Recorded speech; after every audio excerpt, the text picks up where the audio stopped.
আসসালামু আলাইকুম। আমি যেহেতু সুইডেনে থাকি বহু বছর, আমার কাছে অনেক ভাই বন্ধুরা সুইডেন সম্পর্কে জানতে চায়। সুইডেনে কি করে আসা যায়, সুইডেনে কি করে পড়াশোনা করা যায় বা থাকা যায় কিনা? এই ধরনের বিভিন্ন রকম প্রশ্ন আমার কাছে বিভিন্ন ছেলেমেয়েরা করে থাকে বাংলাদেশ থেকে। যতটুকুন পারি উত্তর দেই এবং বর্তমান পরিস্থিতি সম্পর্কে একটা বয়ান দেই। আপনারা জানেন সুইডেন একসময় পড়াশোনা করবার জন্য খুব ভালো একটা দেশ ছিল। তখন কোনো টিউশন ফি ছিল না। এখন টিউশন ফি দিতে হয়, যার জন্য সুইডেনে স্টুডেন্টের সংখ্যা কমে গেছে। এবং এইখানে আসতে হলে আপনাকে যে স্ট্যাটাস একটা নিতে হবে, সেটা স্টুডেন্ট হোক, সেটা বিয়ে করে হোক, বা আপনি রাজনৈতিক আশ্রয় প্রার্থনা করেন, এর বাইরে আপনি সুইডেনে থাকতে পারবেন না। কারণ আপনি যখন আসবেন ট্যুরিস্ট ভিসা নিয়ে, তারপরে আপনি স্ট্যাটাস চেঞ্জ করতে গেলেই আপনি সমস্যায় পড়বেন। বেড়াতে আসতেন, ঠিক আছে।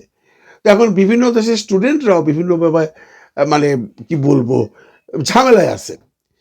মানে স্টুডেন্টশিপ পাওয়া যায় না, পাওয়া গেলে প্রচুর টাকা, মানে প্রতি মাসে প্রতি টার্মিনালে তাদেরকে ফিস দিতে হয়।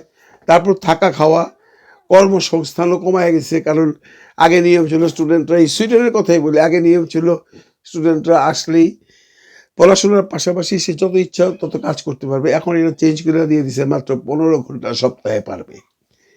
তো মাসে 60 ঘন্টা, সাথে 60 ঘন্টা কাজ করে একটা স্টুডেন্ট কয় টাকা কামাবে, যেখানে সপ্তাহে 40 ঘন্টা কাজ করতে পারে একটা মানুষ? যাকে তো এই সমস্ত কারণে এই ওয়েস্টার্ন ইউরোপের দেশগুলো মোটামুটি ব্লক। এখন সাইপ্রাস নামে একটা দেশ আছে, এই মানে গ্রিসের পাশে দেশটা, নাম শুনছেন আপনারা সবাই। প্রচুর স্টুডেন্ট সাইপ্রাসে আসতেছেন, যদিও তাদের ভবিষ্যৎ কি আমি চাই না। কারণ সাইপ্রাস একটা নন সেনজেন দেশ। মানে সাইপ্রাসে আসা মানে আপনি ইউরোপিয়ান ইউনিয়নে ঢুকলেন না বা সেনজেন কান্ট্রিতে ঢুকলেন না, নন সেনজেন দেশ। তারপর এখানে আসতেছে, পড়াশোনা করতেছে। তারপরে কি হবে?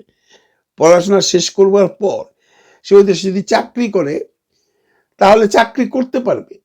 তারপরে ওই দেশের যদি সে কোনোদিন পাসপোর্ট পায়, কোনোদিন যদি পাসপোর্ট পায়, সেই পাসপোর্ট থেকে ভিসা নিয়ে সে ইউরোপিয়ান ইউনিয়নে ঢুকতে পারবে। সে দিল্লি বহু দূর হয়। তারপরেও আসছে, মানে সাইপ্রাসে প্রচুর স্টুডেন্ট আসতেছে, কারণ অন্য কোথাও সুযোগ পাচ্ছে না ভাই।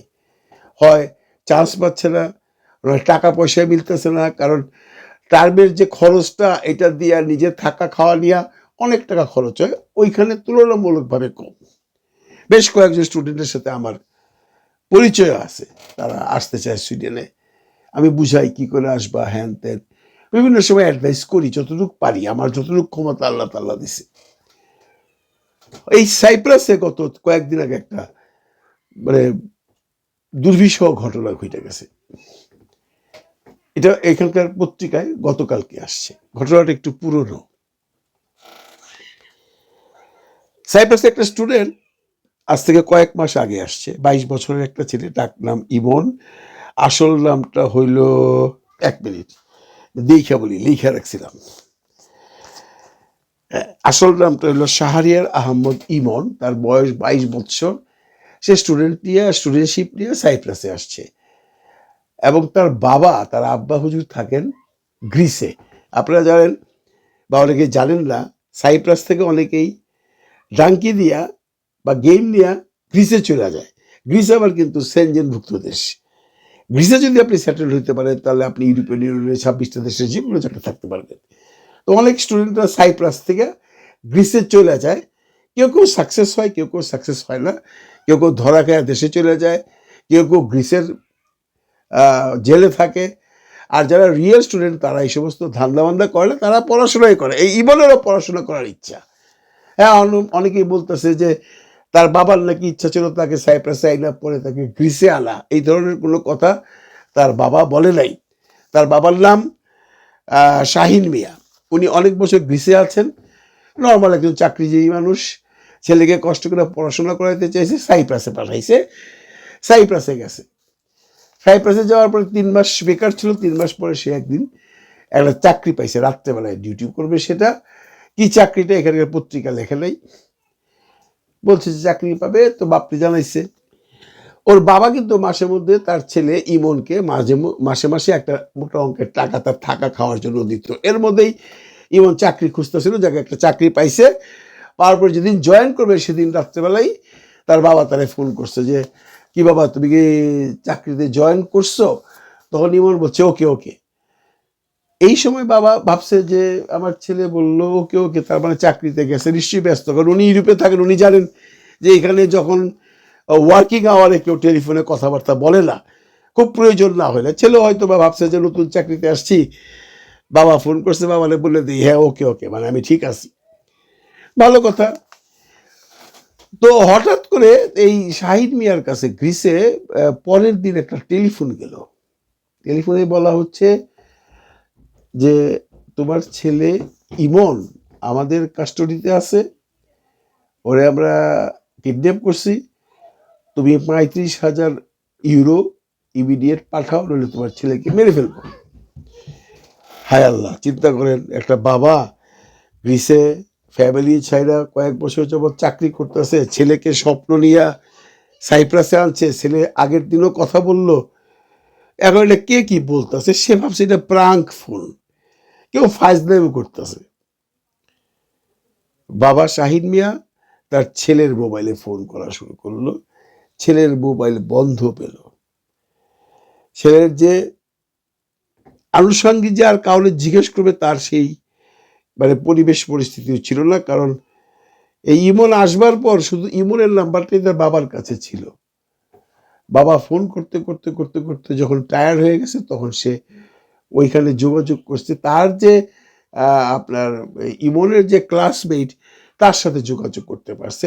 সেও বলতেছে আমি শাহিনকে তো কয়দিন যাবৎ দেখছি না, ও কিন্তু কোথায় গেছে। তখন বাবা বলল যে এই ঘটনা, আমার কাছে এরকম ফোন আসছিল, কে বা কারা তাকে নিয়ে গেছে। সবচেয়ে দুঃখজনক ঘটনা কি জানেন? তাকে আরেকজন বাঙালি তাকে হাইজ্যাক করছে, সাইপ্রাসেরই। তার নামটা এখানকার পত্রিকা দেয় নাই, এটা নিয়ম নাই দেওয়ার, বা কোনো ছবিও দেয় নাই। বাঙালির নামটা আমি জানি না, সেও বাংলাদেশি, তারও বয়স ওই রকমই লেগছে, অ্যারাউন্ড 20-22। এরা ওকে কিডন্যাপ করছে, কিডন্যাপ করে টাকা চাচ্ছে। তো শাহিদ মিয়া এক সময় অনেক কষ্টে মষ্টে টাকা পয়সা জোগাড় করলো এবং বললো যে ঠিক আছে আমি এই টাকা জোগাড় করছি, কোথায় দিব, বলে অমুক অ্যাকাউন্টে আপনি টাকাটা দেন। তখন শাহিদ মিয়ার আশেপাশে যারা ছিল কিছু, তারা বন্ধু বান্ধব, তারা তো অনেকদিন যাবত, তারা বললো যে দেখো টাকাটা দেবার আগে তুমি একটু তোমার ছেলের সাথে কথা বলে নাও, কারণ তুমি এতগুলো টাকা দিচ্ছ, তোমার ছেলে কি অবস্থা আছে তুমি শুনবে না, নাকি এরা মিথ্যা কথা বলতেছে, আদৌ এরা তোমার ছেলেকে কিডন্যাপই করে নেই, এমনও তো হইতে পারে। ন্যাচারালি শাহিন মিয়া তখন কিডন্যাপারদের বলল যে হ্যাঁ টাকা রেডি আছে, ব্যাংকে আমি যাব, তোমরা আমাকে বলো আমার ছেলে কেমন আছে। বলে ভালো আছে, তাহলে ওকে একটু দাও, আমি কথা বলতে চাই। বলে না, ওর সাথে কথা বলতে পারবে না।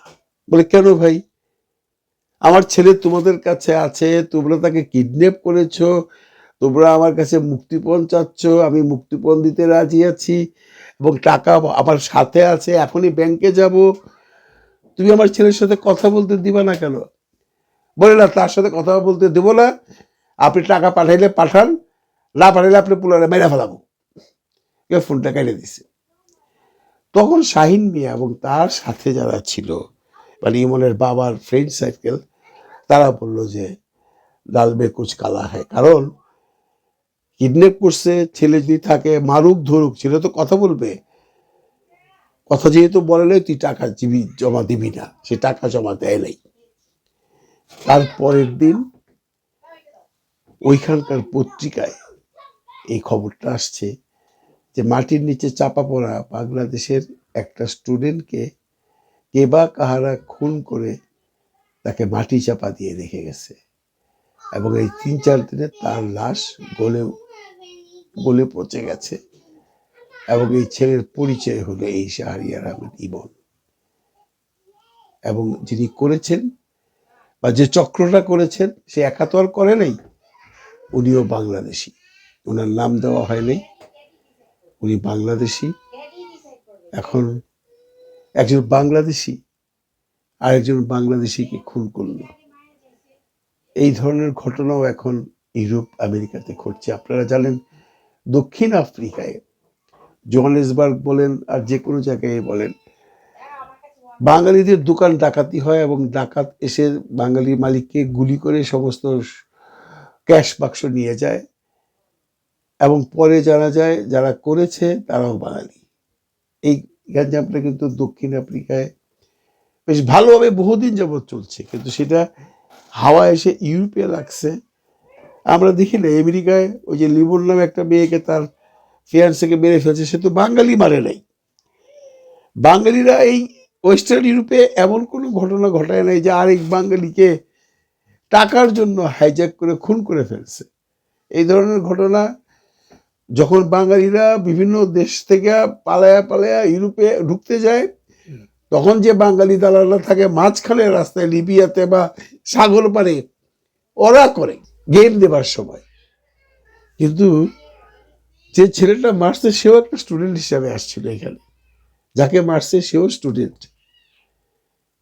3 মাসের পরিচয়। আর এমন তো নয় যে ইমনের বাবা কোটি কোটি টাকার মালিক বাংলাদেশে, গ্রিসে চাকরি করে, যে টাকা কামায় সে নিজে চলে, তার ফ্যামিলিকে দেয় এবং তার ছেলেকে দেয় গ্রিস সাইপ্রাসে। সে এমন কোনো বড় লোক নয়। তার স্বপ্ন ছিল ছেলে পড়াশোনা করবে, পড়াশোনা করে একসময় ওখানে চাকরি করবে বা ইউরোপের অন্য কোনো দেশে চাকরি করবে অথবা দেশে চলে যাবে। অনেক কষ্ট করে ছেলেটাকে এনেছিল সাইপ্রাসে।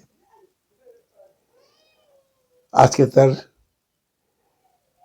শরীরের পুরো অংশটাও পাচ্ছে না, গলে পচে গেছে।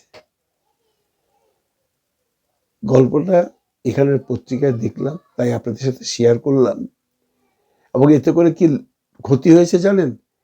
এই যে সাইপ্রাসে এখন, এই সাইপ্রাসে একমাত্র দেশ ছিল ইজিলি আসা যেত, সেখানেও ভিসা দেওয়ার ব্যাপারে সরকার লড়ে চড়ে বসবে। আমরা কোথায় যাব? কোন দেশে সেটেল হবে আমাদের পরবর্তী প্রজন্ম?